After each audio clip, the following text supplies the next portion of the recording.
Si creen, tienen a Dios de su lado.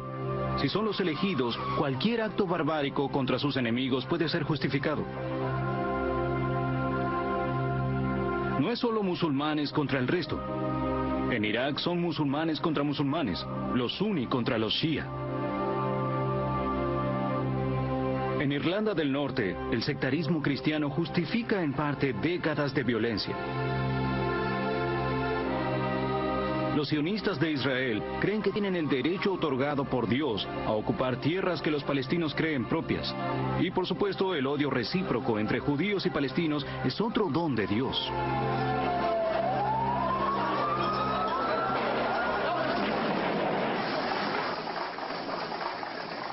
Entonces, no nos sorprende lo que el hombre o mujer promedio de Occidente liberal piensa de la religión. ¿Qué piensas de la religión? Creo que la religión causa muchos problemas. Lo que la religión ha hecho a través de la historia fue en detrimento de la libertad. Coarta a las personas. ¿Qué le dirías a la gente que dice que la religión causa guerras y conflictos? Es probable. ¿Por qué piensas eso? Bien, hay una persona que cree en una cosa y otra que cree en otra cosa. Y ambas se enfervorizan por eso. La mayoría de las guerras la causa la religión. Todo es perfectamente entendible, pero ¿es la religión la culpable? ¿O la estúpida y humana ambición de certeza y justificación? Muchos ateístas consideran que es la religión, la creencia en lo sobrenatural.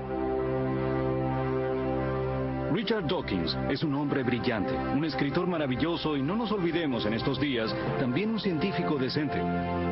Aunque últimamente se ha vuelto conocido como el hombre que odia a Dios, que le hace la guerra a la religión y la culpa de gran parte de la violencia en el mundo.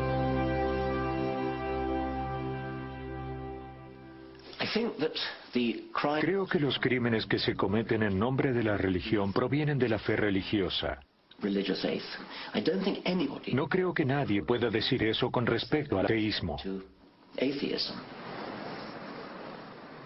No es solo Dawkins.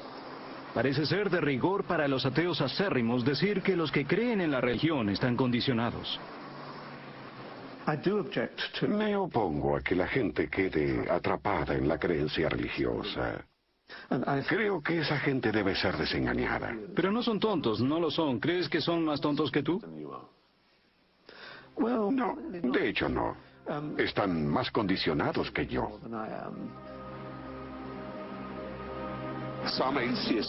Algunos ateos se han vuelto bastante dogmáticos, firmes en su convicción de que no hay un Dios y de que cualquiera que lo crea es un tonto crédulo y peligroso. ¿Y tienen razón? Si mañana todos nos convirtiéramos en ateos, ¿de repente el mundo sería mejor? Lo dudo. Sobre todo porque los ateos se han vuelto tan intransigentes en su visión como aquellos a los que desprecian. El ateísmo se ha convertido en una religión en sí. Ya tiene sus propios gurúes y sus textos sagrados. Podremos explicar todo a través de la ciencia. Tiene sus grandiosos templos en donde residen misterios y verdades insondables.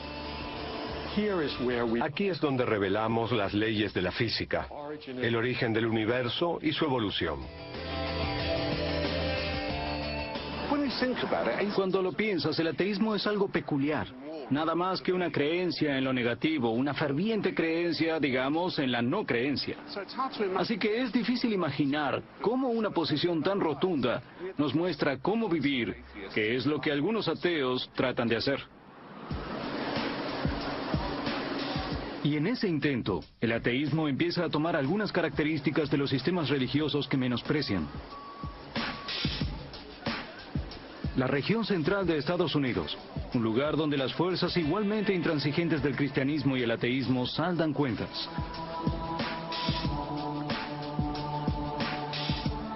Domingo por la mañana en la entrada a la Catedral St. Patrick en Nueva York. David Bedford es tan buen ateo que cambió su nombre por Darwin, como un islámico lo haría por Mohammed. Dios es solo una fantasía, niños, solo una fantasía. ¿Quieren leer algo? Ve a casa, dijo ella. Hola. Señor, ¿Usted quién es? Soy el Mesías del ateísmo. ¿En serio? Sí. Qué justo conocerlo. Cuénteme un poco en lo que cree. ¿Por qué está aquí? Lo que creo realmente es, bien, que no creo en dioses. Y pienso que creer en cosas que no son reales afecta al pensamiento y a la vida de las personas. Bien, pero ¿no puedes creer lo que crees y dejar que otros crean lo que quieran? Porque lo que ellos creen está mal. ¿No te parece que eso es un poco arrogante? No. Es una buena respuesta. De hecho, creo que no deberíamos tolerar ninguna religión. Sería injusto, claro, sugerir que los ateos pertenecen a esta categoría. Creo que la prevalencia de la creencia religiosa en la región central de Estados Unidos casi no se cuestiona. Y a su modo, él hace algo para que la gente cuestione esa creencia, supongo.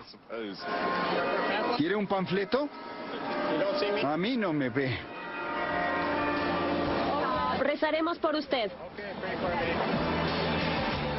Así que aún el modo racional del ateísmo engendra su propio estilo de lunáticos de buena fe.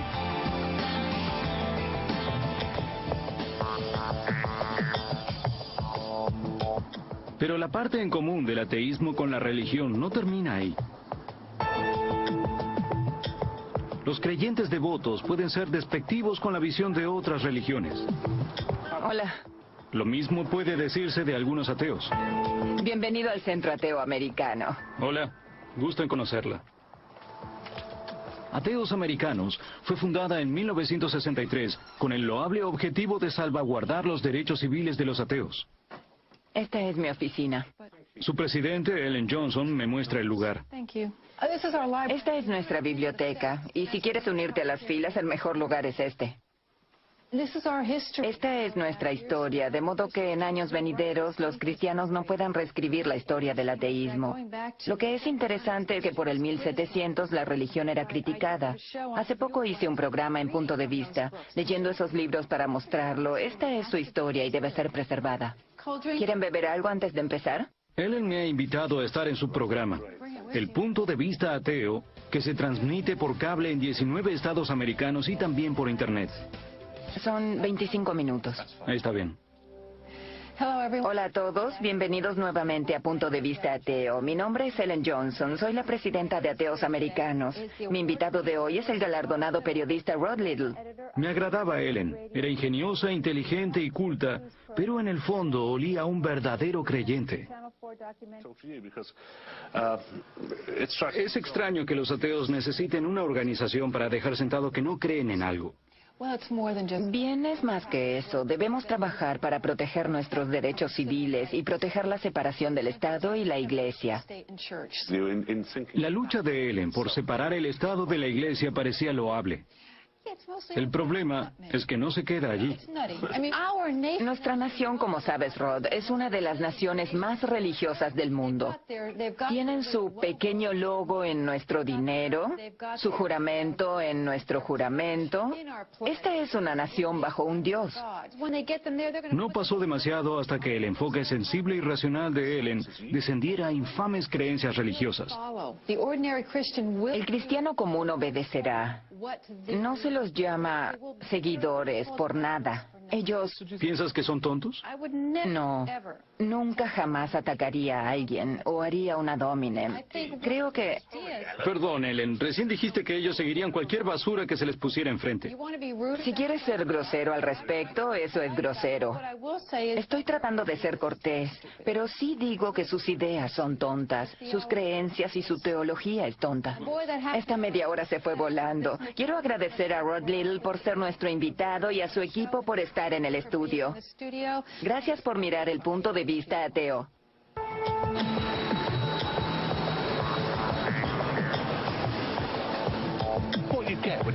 Lo que consigues al hablar con alguien sobre religión no es una discusión desapasionada sobre los hechos. Tarde o temprano obtendrás un vómito de desprecio. Y si no alcanza con decir que creer en un ser divino es improbable, dirá que es realmente ridículo. Es como cuando hablas con un ferviente religioso. Esa terrible certeza de que él está en lo correcto y tú equivocado. Y el ateísmo tiene sus evangelistas triunfantes. Algunos residen aquí, en la campiña inglesa.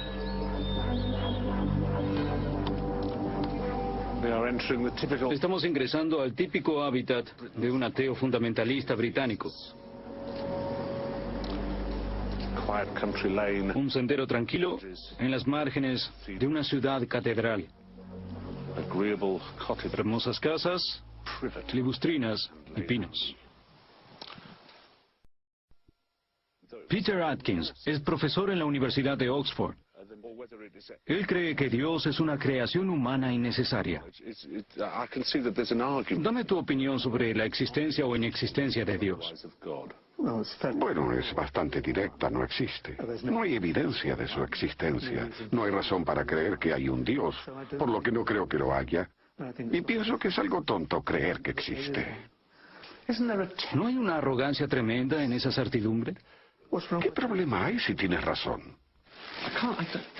No estoy seguro si es de tu estilo, pero para Richard Dawkins, ser ateo significa reemplazar la comprensión irracional basada en la fe por la ciencia y el método científico. La ciencia tiene estándares de evaluación por pares, estándares de pruebas. Las cosas deben ser verificadas. No basta con que alguien diga, yo creo en esto y lo otro, o me parece. ¿No tomarías en serio a un científico que diga que un asteroide cayó en la Tierra solo porque lo cree, o que le ha sido revelado en privado?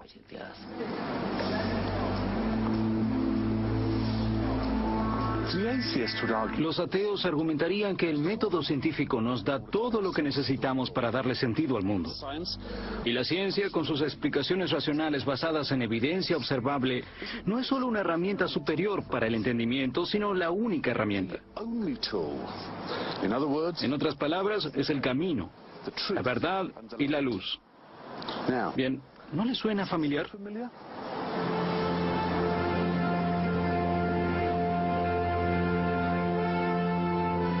El problema para los ateos es que la ciencia puede no estar tan lejos de la religión como imaginan.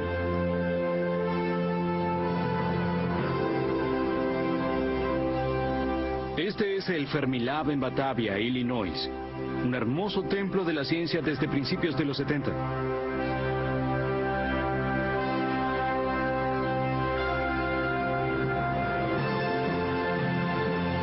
Su trabajo es decirnos cómo comenzó el universo, aunque como el griego o latín de los antiguos textos religiosos, no en un lenguaje que muchos puedan entender.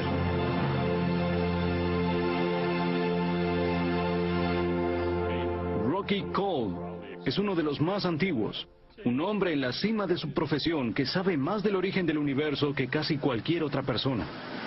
Estos son los controles para el acelerador lineal. Fermilab tiene el acelerador de partículas más poderoso del mundo. Dentro del mismo, las partículas son colisionadas entre sí a una velocidad cercana a la de la luz para tratar de replicar el momento de la generación del universo. Esto es ciencia en su más elevada y grandiosa expresión. Tiene 6.28 kilómetros de circunferencia. Y materia y antimateria colisionan en diferentes lugares alrededor del anillo. Al colisionar, producen las mismas condiciones que creemos estaban presentes una millonésima de segundo después del Big Bang. Después del Big Bang. Después del Big Bang. Recreamos las condiciones lo más cercanas posibles al Bang que podemos. Cuando le pregunté qué sucedió luego del Big Bang, Rocky me pudo explicar hasta el mínimo detalle. Pero claro, cuando se tocó el tema del antes, se encontró en dificultades. Así son las leyes. Es interesante que su ambición hasta ahora no puede ir más lejos que 100 millonésimas de segundo después del Big Bang. ¿No pueden llegar a antes que eso? ¿Por qué? Bien, de hecho podemos especular sobre lo que pasó antes. Pero es especulación, informada y científica, pero especulación. Es especulación científica informada, correcto. ¿Algo de lo que descubrieron puede realmente descartar un creador? No. No hay nada que lo descarte y no hay nada que sugiera su necesidad. ¿Qué opción toman entonces? ¿Dios o no Dios?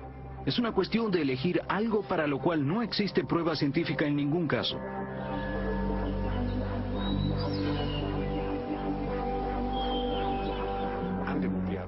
Sir John Polkinghorne es uno de los más grandes teóricos de la física del siglo XX. Hoy día está retirado de la ciencia y es un sacerdote anglicano. Él cree que Dios está más allá de la física. No creo que Dios pueda ser conocido científicamente o que su inexistencia pueda ser probada científicamente. Creo que las características del mundo apoyan la idea de que hay una mente y un propósito divinos detrás, pero no creo que pueda ser probado. Ninguno de nosotros tiene pruebas irrefutables de esa naturaleza, sea ateo o no. ¿Qué les dirías a eminentes científicos que creen en Dios? Antes que nada, que están equivocados. Que tú no... Otra vez, volvamos. No crees eso en verdad, ¿no? Porque no puedes... ¿Por qué equivocados? Creo que están equivocados. No puedes... Puedo pensar eso. Puedes pensarlo, claro. Y tú podrías preguntar cuál es la psicología detrás de mi pensamiento. Y esa es una meta pregunta interesante y así. Pero, digo, es una pena que... Claramente la razón de que estas personas eminentes, algunas con las cuales seguramente hablaste, sean científicos solo en parte. Algunos ateos argumentan que los científicos que creen en Dios caen en un dualismo, o sea, que entienden el mundo en dos formas contrapuestas, una que es científica y racional y otra que es intuitiva e involucra una creencia en lo sobrenatural. Pero yo no lo veo como una contradicción. De hecho, ese equilibrio me impacta como la misma esencia del ser humano. No se puede vivir solo de la lógica fría. En realidad, la lógica pura y la ciencia no pueden probar la inexistencia de Dios. Sin embargo, los fervientes ateos sienten que su posición es la única racional.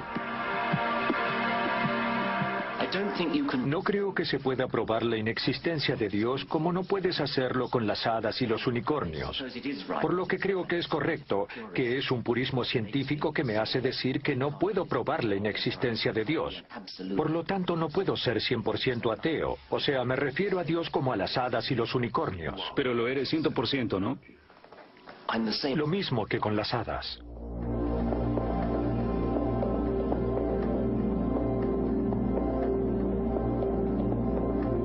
Otro problema para los ateos es que la física moderna, lejos de deshacerse de la idea de Dios, podría incluso darnos un vistazo cautivante de su obra. Bernard Carr es un cosmólogo y estudia cómo operan las leyes de la física en el universo.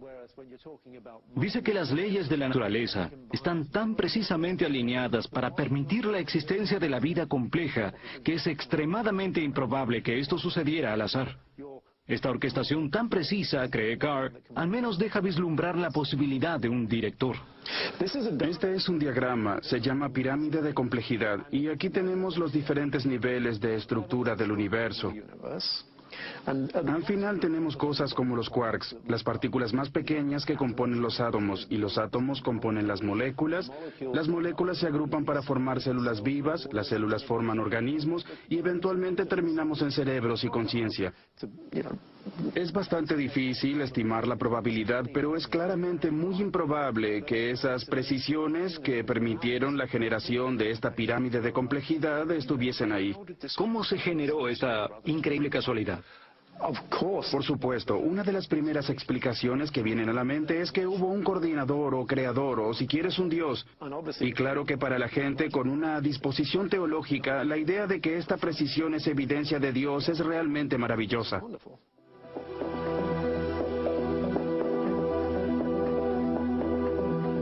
Pero, por supuesto, hay otras explicaciones emocionantes de por qué el universo está tan perfectamente orquestado. Una de esas ideas es el multiverso.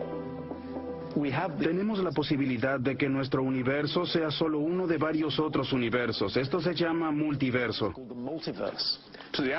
Para el ego promedio, la idea del multiverso extiende la imaginación hacia un grado aún mayor que la noción de un creador divino. Bien, ese es un punto muy interesante, porque si tienes millones de otros universos, es claro que no necesitas un creador, porque tendrías un efecto de selección, que tenemos que estar en un universo que permite la existencia de vida. Ahora, en ese sentido, creo que podrías decir que el multiverso es el último refugio de los ateos. El multiverso es una de las tantas explicaciones ateístas para el por qué estamos aquí. Pero para mí todas son tan probables como Dios o la transubstanciación.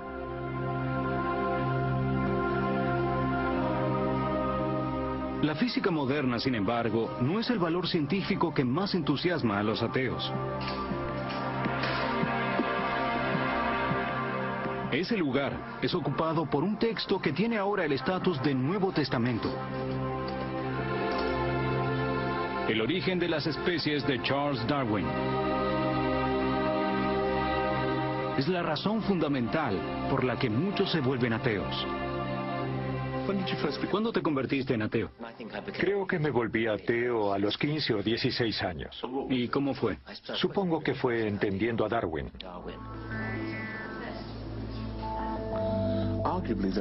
Podría decirse que no ha habido mayor descubrimiento científico en los últimos 150 años que el de Charles Robert Darwin, de cómo formas de vida complejas evolucionan de las formas más simples en un arduo proceso.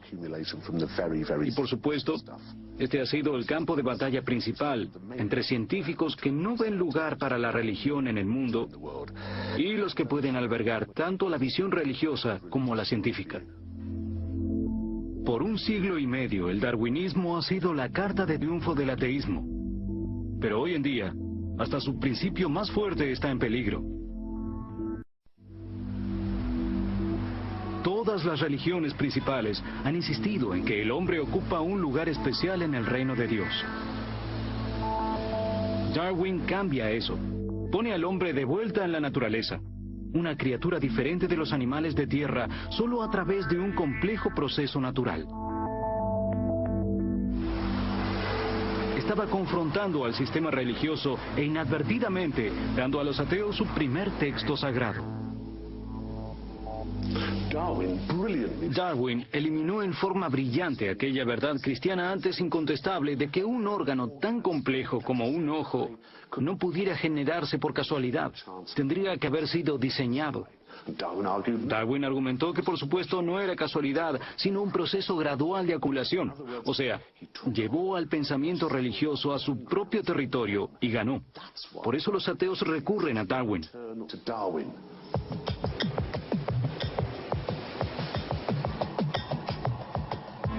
No puede desestimarse la importancia de Darwin para los ateos. Steve Fuller, un filósofo de la Universidad de Warwick, cree que Darwin es central al pensamiento ateo moderno.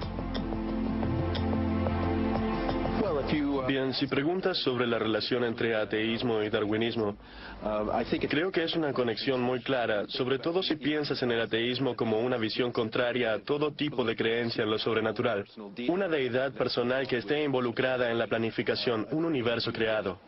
El darwinismo claramente lo niega.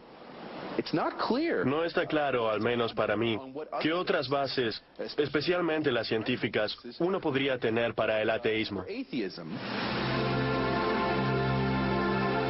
Dada la importancia del darwinismo para el proyecto ateo, no sorprende que muchos lo apliquen más allá de la biología.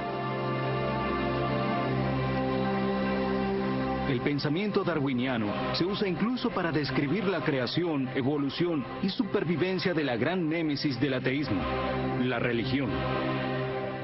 Una explicación pensada por Richard Dawkins fue el concepto de meme. Un meme es un virus cultural que sobrevive generaciones infectando a todos los que encuentra. El meme religioso sobrevive no por ser verdad, sino por servir al útil propósito de proveer confort. Si miras lo que las religiones tienen en común, muy a menudo son cualidades que permiten que sobreviva. La fe es buena. El misterio es algo que no deberías tratar de investigar. Cuando mueres, sobrevivirás tu propia muerte. Estas son todas ideas virósicas que se propagan, porque tienen un tipo de Estas son memes, básicamente. Puedes llamarlas memes, o porque tienen una propagabilidad inherente, o porque son atractivas, y por ello se diseminan. ¿Pero es esta metáfora darwiniana un modo acertado de describir la religión? Fui a conocer a Dennis Alexander, un inmunólogo y cristiano practicante, para ver qué opina. Hasta lo que entiendo, la explicación de Dios, por ejemplo, es que ha sido capaz de replicarse a través de los años como un virus. ¿Cree que es un argumento convincente? Yo, en verdad, no creo que... En la ciencia usamos muchas metáforas todo el tiempo. La comunidad científica las toma porque son útiles, pero funcionan. Quiero decir, los físicos hablan de agujeros negros y cosas así, y sabemos qué es un agujero negro. Creo que el problema del meme es que, en realidad, no nos dice nada. Es un concepto vacío porque no se aplica a nada que conozcamos en la vida real. No se parece en nada a un virus, a cómo un virus entra en una célula. La gente no cree que estas creencias los infecten como algo que flota a su cerebro secretamente en la noche. Esta idea del meme para explicar la religión es un buen ejemplo del compromiso con el pensamiento darwinista. Pero creo que lo llevan demasiado lejos y no soy el único. Mi preocupación al respecto es que parece haber una teoría científica que se expande mucho más allá de sus límites aceptables. El darwinismo aquí no es solo una filosofía de la emergencia de las especies biológicas, sino una forma de entender todo. El darwinismo es universal. Es una posición interesante con la que tengo ciertas dificultades a nivel personal, porque no veo el paradigma darwiniano operando en la historia de las ideas, por ejemplo.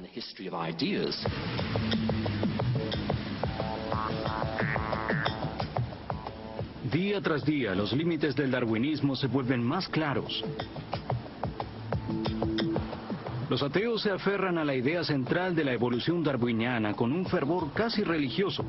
Pero el hecho es que la teoría es algo antigua. Tiene ahora 147 años.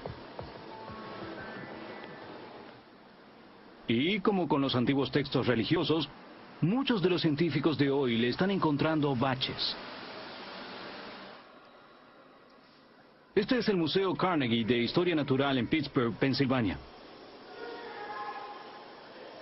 Su colección de fósiles es vista por algunos científicos como un cuestionamiento a la teoría darwiniana de la evolución. Y el profesor Jeffrey Schwartz está poniendo al darwinismo de cabeza. Deben pensar que es miembro de los evangelistas, ¿no? Pero es en verdad agnóstico. Schwartz dice que el registro de fósiles sugiere que las especies pueden aparecer repentinamente. Lo que resulta interesante es que si vemos a este espécimen, esto en realidad es un grabado del más famoso espécimen, el primer espécimen de Archaeopteryx. Y tiene algunas de las características de los dinosaurios. Digamos, tiene mandíbula con dientes. No puedes verla aquí.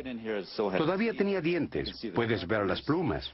Darwin usó un espécimen de Archaeopteryx como ejemplo de algo intermedio entre los reptiles y las aves.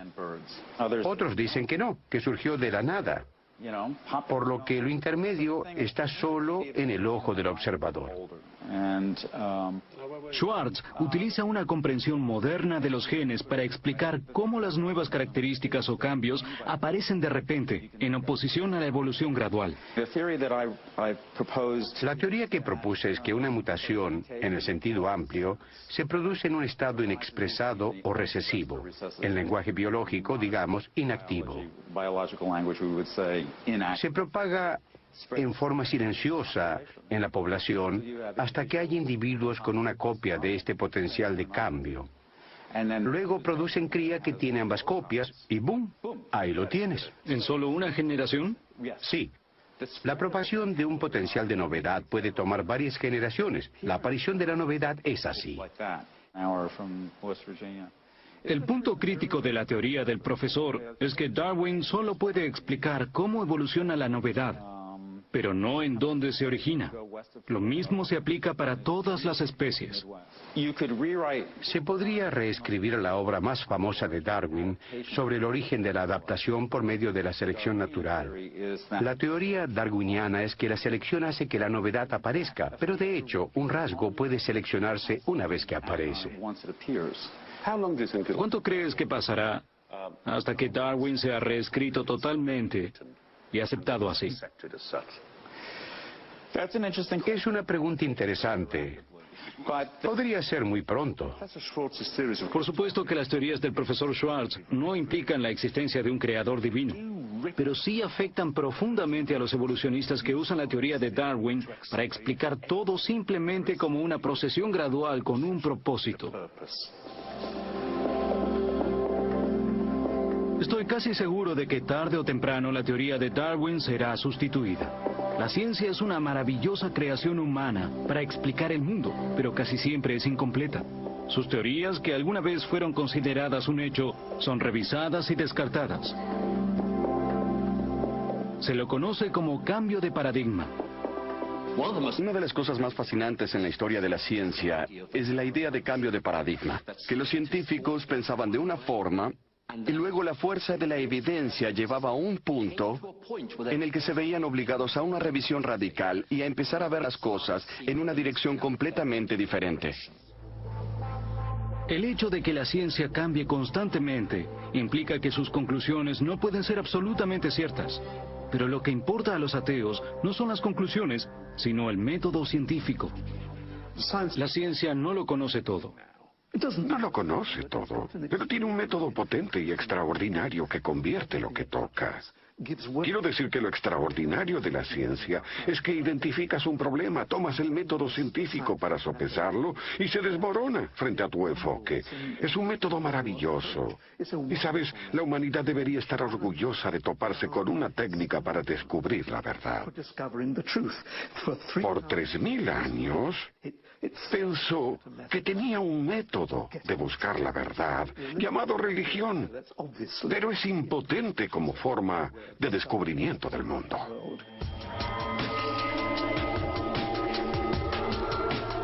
Pero el pasado ha demostrado que las herramientas del método científico, lógica, razonamiento y evidencia, no llevan siempre a un mundo mejor.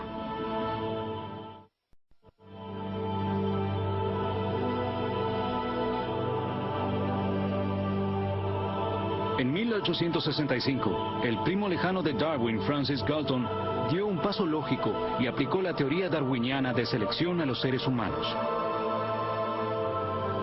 Usando la lógica y la razón, Galton postuló una teoría llamada eugenesia. Los resultados fueron preocupantes.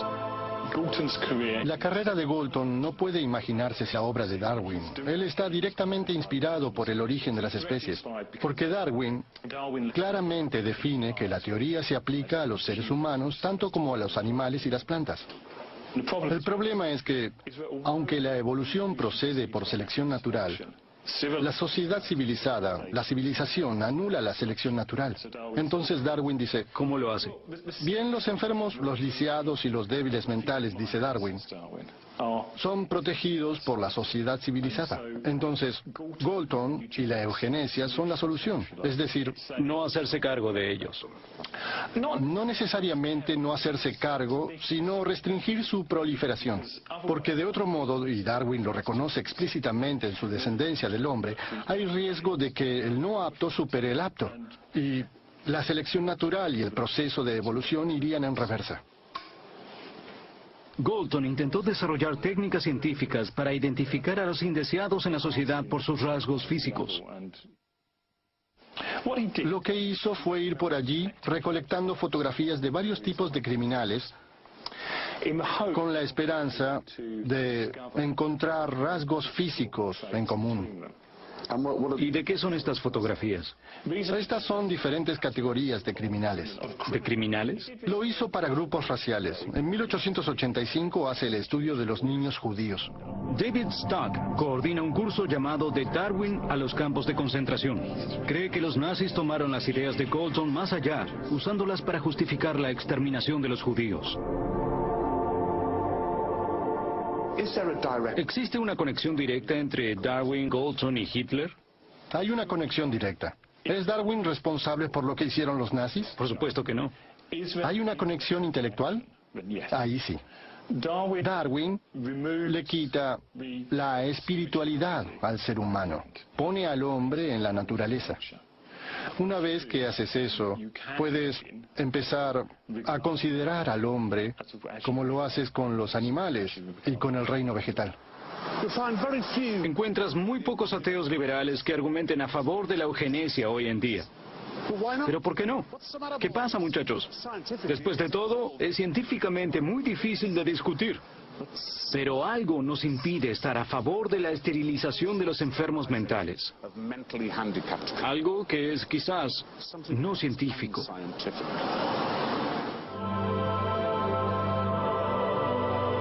Ese algo es la moralidad. El hecho que tienen que confrontar los ateos es fatal. El método científico es, por definición, supuestamente desinteresado y neutral. Entonces, si confías en la ciencia para decirte cómo debes vivir, ¿dónde encuentras guía moral?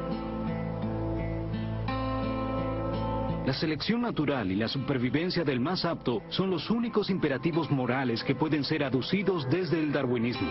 Es de esperarse que no a muchos ateos les caiga en gracia este enfoque de la moralidad. Entonces los grandes pensadores del ateísmo trabajan duro para encontrar un código moral que esté basado en la razón. Peter Singer es uno de los más importantes filósofos éticos del ateísmo. ¿De dónde crees que deriva la ética? Creo que llegamos a la ética cuando tomamos un punto de vista más amplio, cuando no pensamos solo en nuestros intereses egoístas, cuando pensamos en los intereses de un grupo más grande. O sea, nos ponemos en una posición de imparcialidad respecto de lo que se debería hacer o no. ¿Su visión de la ética implica un código moral que necesariamente cambia? El principio moral general que dice que debes hacer lo que tenga las mejores consecuencias nunca cambia. Pero claro que en diferentes circunstancias una reacción particular tendrá diferentes consecuencias. ¿Pero eso no lleva a un vacío moral? No, no lo creo. Pienso que lleva a una moralidad más reflexiva, una que es sostenida de un modo más tentativo. Una moral tentativa es lo que encontramos en la última excursión de Richard Dawkins en la lucha contra la religión, el engaño de Dios. En ella, Dawkins aparece con su propia lista de 10 mandamientos. Debo decir que carecen de rigor. Has reemplazado los 10 mandamientos por tus propios 10 mandamientos. Los que son algo lábiles, pan para hoy, hambre para mañana. ¿No es lo grandioso de la religión habernos dado una longevidad de comportamiento moral? Estoy azorado de que pienses que eso es bueno, porque la moralidad que surge del Antiguo Testamento horroriza a todo el mundo, a casi todos. Sirve para hoy, no para mañana. Prefiero eso y es lo que trato de explicar, que existe lo que llamo un zeitgeist moral establemente cambiante. Esto puede sonar bien en principio, pero el prontuario de las sociedades que se han deshecho de las certezas morales de la religión están lejos de ser ideales.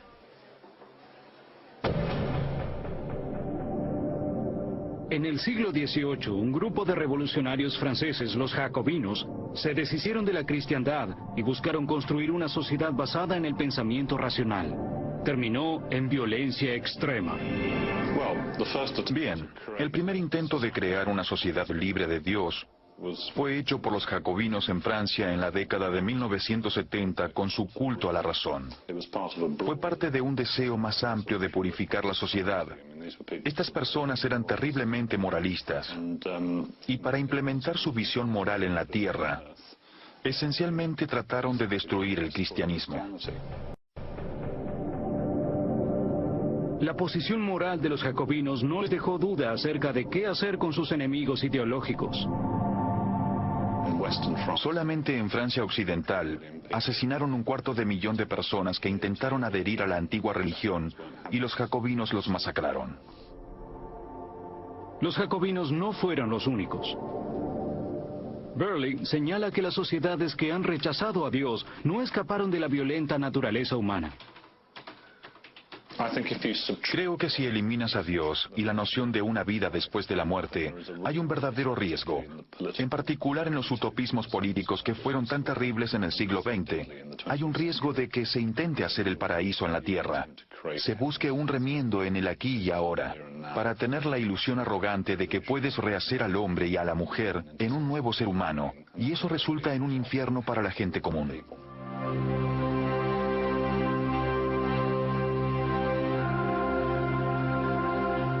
Este es Vladimir Nikiforov, un sacerdote católico que es capellán en el Colegio Real de Holloway. Él vivió este tipo de infierno en su pueblo natal en Rusia, que era en ese entonces una utopía marxista basada en la razón. En 1974, Vladimir se sintió atraído por Dios y se convirtió en cristiano. Desafortunadamente para él, esto lo puso del lado incorrecto del Estado comunista. Me ordené como sacerdote en secreto en 1981. Una comunidad organizada, también clandestina, en Moscú. Eso violaba las leyes del Estado. El ateísmo ha sido una parte integral de todo Estado comunista. El partido exigía el ateísmo. No puedes ser miembro del partido si eres creyente o perteneces a alguna religión. ¿Crees que ese secularismo puede a su modo ser tan brutal como el fundamentalismo religioso? De hecho lo ha sido. Volviendo al Estado comunista, cuando el Estado quería exterminar a los grupos religiosos, lo hacía con mucha crueldad. Entonces, si hablamos de los crímenes del secularismo militante, la lista puede ser muy larga. Fascismo, comunismo, eran básicamente ideologías seculares. Y mira lo que han hecho. En este caso, ¿quién puede hablar? Somos todos ideólogos o religiosos. Todos tenemos un historial criminal en el pasado. Y creo que deberíamos ser humildes al respecto. Los ateos no salen por ahí a matar por las creencias de otros. Si me disculpas por mencionar a Hitler. Católico. Stalin, Mao. No, ellos no eran. Stalin asesinó a 20 millones de personas. Sí, pero él era confucionista. Vamos, eso es escabullirse de la forma más absurda. Había un sistema ateísta. Pero ellos no. Sí, pero no salen a matar en nombre del ateísmo. Ese es el punto. Creo que es en verdad incidental que Stalin fuera ateo. Stalin no cometió sus horrendos crímenes en nombre del ateísmo. Lo hizo en nombre de un tipo de marxismo. Pero seguramente es el punto crucial, que una vez que un grupo particular de valores se han eliminado, una forma de vivir, otra debe tomar su lugar. Bien, somos seres humanos y es lo que hacemos. ¿Hay algún tipo de vacío que necesita ser ocupado cuando la religión no está? Eso es discutible. Es posible que los seres humanos sean tan débiles que en verdad necesiten algo como la religión. Y si eliminas el cristianismo, lo que obtienes es un marxismo estalinista.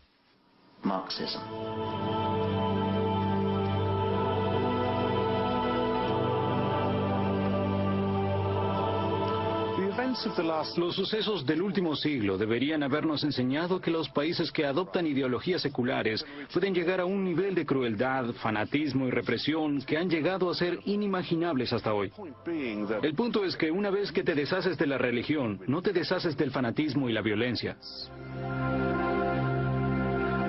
En mi opinión, es claro que una sociedad basada en la ciencia y la razón no haya resultado automáticamente en la imagen utópica con la que sueñan los ateos. Porque cuando eliminas a Dios de la ecuación, aún tienes el problema de la naturaleza humana. No es la religión o la antirreligión ni la política el problema. Es la naturaleza humana en esencia. Las cosas que nos inspiran, que consideramos realmente importantes, nos pueden llevar a hacer cosas muy buenas, pero también a hacer cosas muy malas.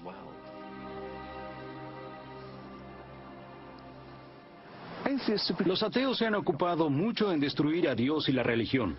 Y es la absoluta certeza con la que lo hacen y el desprecio que le tienen a quienes no comparten su no creencia lo que me preocupa un poco. La historia nos ha mostrado que no es la religión el gran problema, sino cualquier sistema de pensamiento que insista en que un grupo tiene la razón absoluta, mientras que los otros están equivocados y que por eso deban ser castigados en alguna forma. La verdadera posición científica es que puede o no haber un Dios. ¿Por qué no podemos dejarlo así?